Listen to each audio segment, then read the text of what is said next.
তোমাকে পেটিয়ে আমি বৃন্দাবন পাঠাবো। দাদু দাদু দাদু ওকে না দাদু, ওর কোনো দোষ আর কোনো দোষ না। বড় সাথে গঙ্গা জলে দাদু ওকে না মারে আমাকেই তোমাকেই মারবো। তোমাকে আমি ভব সিদ্ধ পান করবো। দাদু তুমি কি সত্যি সত্যি মারবে নাকি দাদু? মারবো না, তোমাকে দুধ কলা দিয়ে আমি বসবো। চালাক বদমাশ, দাদু বদমাশ।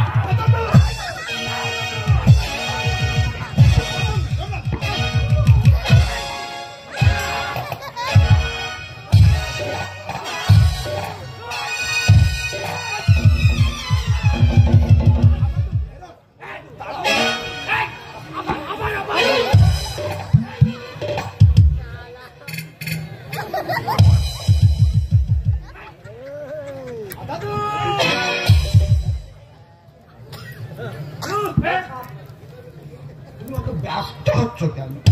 আমাকে মারবে, বাড়ির ভিতরে গিয়ে মারো। সবার সামনে কেন মারো দাদু? ভিতরে গিয়ে মারবো? বাড়ির ভিতরে? দাদু তুমি অত ব্যস্ত হয় না। ওই দেখো ইঁদুরের গর্ত থেকে সাপ বেরোচ্ছে, দেখো দেখো।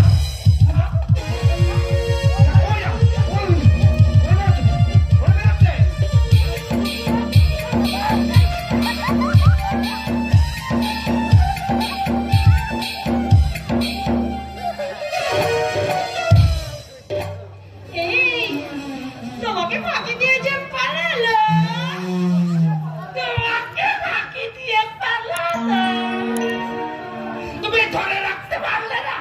কি করে ধরবো? এত ছেলের গায়ে হাত দিলে তোমার জীবন দিব, আমার অসুখী হয়ে যাবে না। সতীত্বের আর বাকি রেখে থাকি, যেটুকু আছে সেটুকু যাবে। তোমার হলো কি যে হলো সেই হলো। সাবাস পুটি, সাবাস, সাবাস পাক্কা, সাবাস।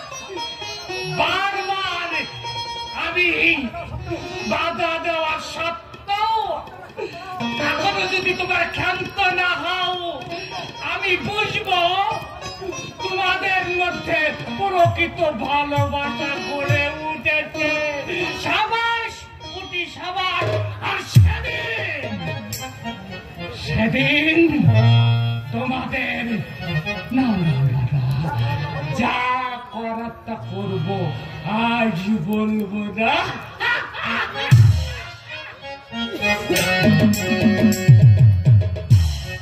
কি করবো তোমার ভাই, কিছুতেই যে ওদের দেওয়ার মধ্যে আমি রাজি করাতে পারছি না। কিন্তু তুমি কথা দিয়েছিলে, এক সপ্তাহ সময়ও নিয়েছিলে, অথচ 1 মাস করে চলল।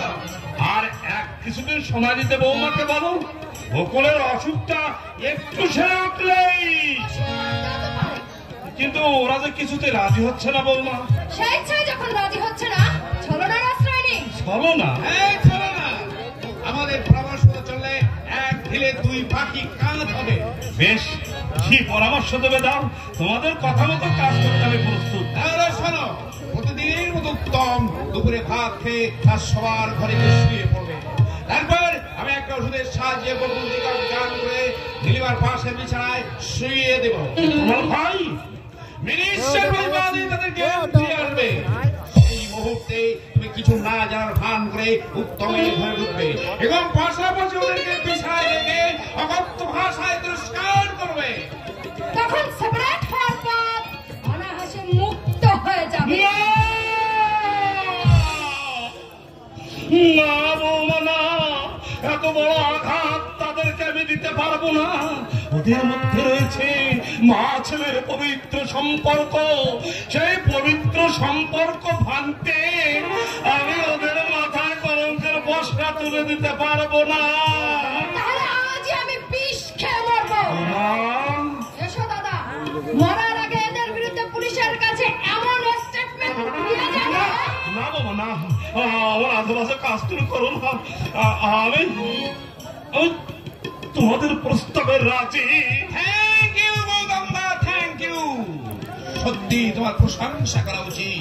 আপনি পৃথিবীতে নবরূপী নারায়ণ হয়ে জন্মেছেন। না বলো না, ভগবানের পৃথিবীতে আমি এমনই একে দুর্ভাগা। আর দেরি না করে এবার তোমরা চটপট কাজে লেগে যাও, যা হওয়ার আজই হয়ে যাক।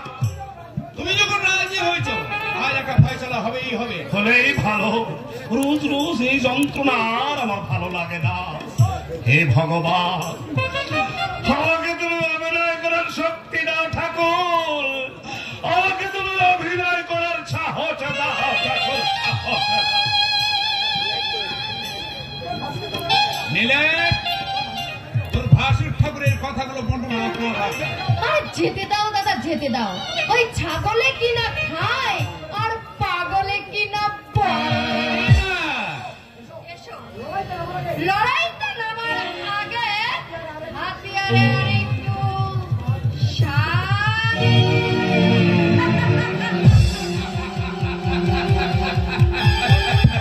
নতুন করে শান দিতে হবে না বল, যেটুকু দেওয়া আছে তাই যথেষ্ট।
কি হয়েছে ছোট? পাগল আমাকে ডাকছে কেন? সে তোমার পাগলই জানে।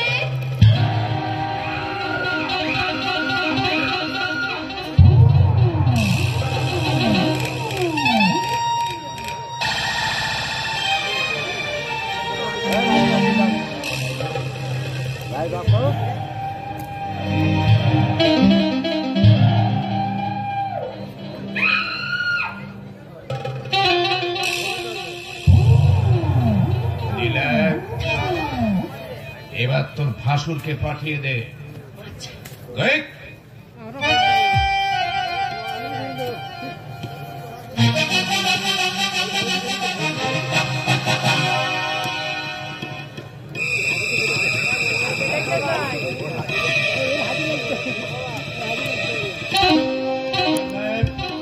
রেডি।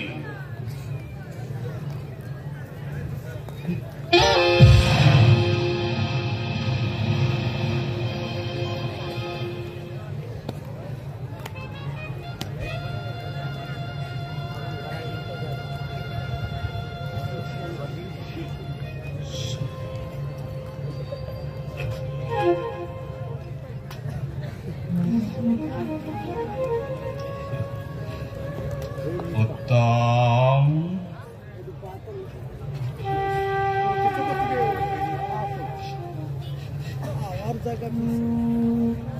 উত্তম,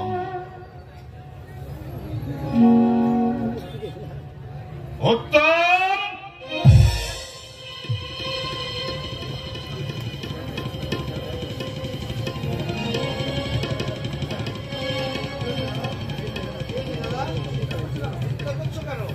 তোর পাশের বিছানায়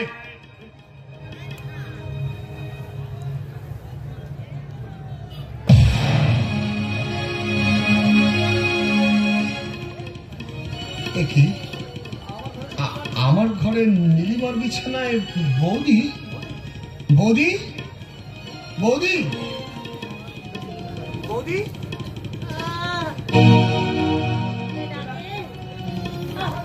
বৌদি, তুমি তুমি আমার ঘরে কেন বৌদি? তুমি নীলিমার বিছানায়?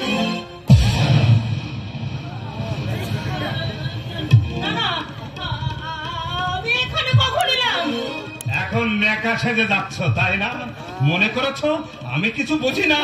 এই জন্য এই সংসার থেকে তোমরা আলাদা হওয়ার জন্য রাজি হওনি। গোপন ভালোবাসা। যা বলেছ বলেছ, আবার ওই কথা উচ্চারণ করলে আমি কিন্তু তোমাকে দাদার সম্মান দিতে ভুলে যাব।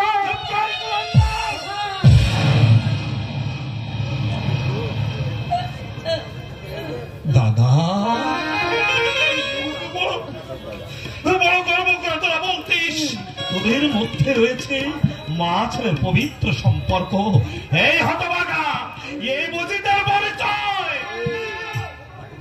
ওগো, তুমি চুপ করো, তুমি চুপ করো। আমার মাথা ঘুরছে, আমার সারা দেহ কাঁপছে, আমার বুকটা তোলপাড় করছে, আমার যেন সাদা গুলে যাচ্ছে।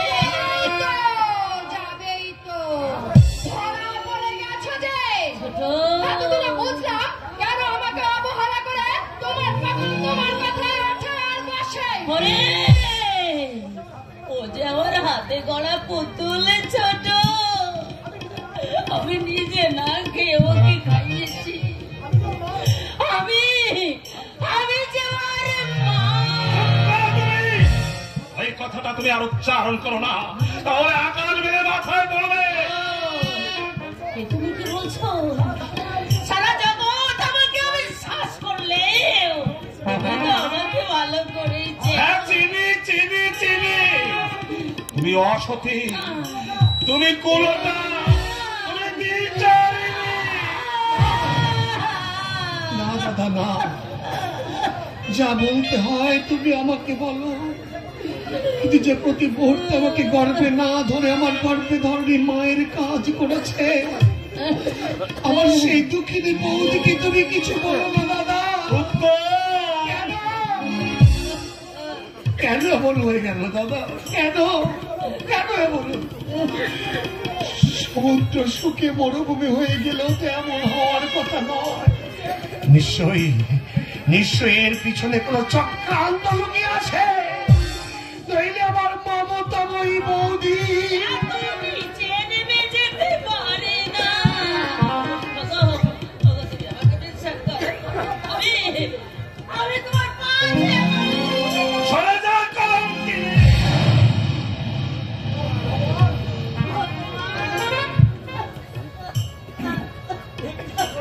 দাদা, এ তুমি কি করলে দাদা? আমার মায়ের গায়ে তুমি লাথি মারলে, স্বর্গের দেবীকে তুমি মাটিতে ছুঁড়ে ফেলে দিলে। কি বলবো, তুমি জ্যেষ্ঠ পিতৃতুল্য, তাই নিরামে তোমার সমস্ত অত্যাচার আমি সহ্য করে গেলাম। নইলে যে পা দিয়ে তুমি আমার মমতাময়ী বৌদির গায়ে লাথি মেরেছ, তোমার সেই পা দুটো আমি মুছড়ে ভেঙে দিতাম। সঙ্গে বলতে তোমার লজ্জা করলো না? তুমি আর কাঁটা গায়ে নুনে ছিঁড়ে দিতে এসো না। তুমি কি বুঝবে আমার বৌদির মাহাত্ম? তুমি যদি গর্বে না ধরে কোনো সন্তানের মা হতে, নিজেকে তিলে তিলে শেষ করে দিয়ে কোনো মা হারা ছেলেকে ছোট থেকে বড় করে তুলতে, তাহলে বুঝতে আমার এই বৌদির হৃদয় কি উপাদানে গড়া। আমাকে আর বোঝাতে হবে না, নীল। যতটুকু বাকি ছিল আজ আমি সব বুঝে নিয়েছি। বলতে দাও, বলতে দাও পাগল, বলতে দাও। মাথার উপরে ভগবান বলে যদি কিছু থাকে, তিনি এদের প্রত্যেকটি কথা শুনছেন, তিনি উপযুক্ত বিচার করবেন। থামো তুমি। আর তোমাকে সতীপনা দেখাতে হবে না। সরোত্তম, আজ তোর বৌদিকে নিয়ে এই সংসার থেকে তোরা আলাদা হয়ে যাচ্ছে। আজ থেকে তোদের সঙ্গে আমাদের সমস্ত সম্পর্ক শেষ।